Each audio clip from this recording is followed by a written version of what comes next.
Karim Benzema Al-Hilol futbolchisiga aylandi. Fransiyalik mashhur hujumchi Karim Benzema faoliyatini Saudiya Arabistonining boshqa bir grand klubi Al-Hilol safida davom ettiradigan bo'ldi. Bu haqda taniqli insider Yagiz Sabunjog'lu xabar bermoqda. Transfer tafsilotlari va vaziyat. Tomonlar o'zaro 1,5 yillik shartnoma imzolashgan. Avvalroq Benzema o'ziga taklif qilingan shartnoma shartlaridan norozi bo'lib, Al-Ittihod o'yinlarida maydonga tushishdan bosh tortgan edi. Hatto futbolchining yana Yevropaga qaytishi mumkinligi haqida xabarlar tarqalgan edi. E'tiborli jihati, Al-Nasr yulduzi Cristiano Ronaldo ushbu transferga qarshi chiqqani haqida ma'lumotlar paydo bo'lgan edi. Futsal. O'zbekiston bugun yarim final yo'llanmasi uchun Eron bilan kuch sinashadi. Bugun Indoneziyada o'tayotgan futsal bo'yicha Osiyo Kubogida chorak final bahslariga start beriladi.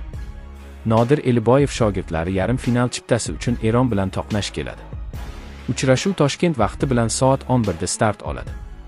Ushbu juftlikda zafar quchgan jamoa keyingi bosqichda Tailand va Iroq qarama-qarshiligi g'olibiga qarshi o'ynaydi. Ma'lumot uchun, Eron amaldagi Osiyo chempioni hisoblanadi. 2024-yilgi qit'a turnirida forslar yarim finalda penaltilar seriyasida O'zbekistonni mag'lub etgan edi.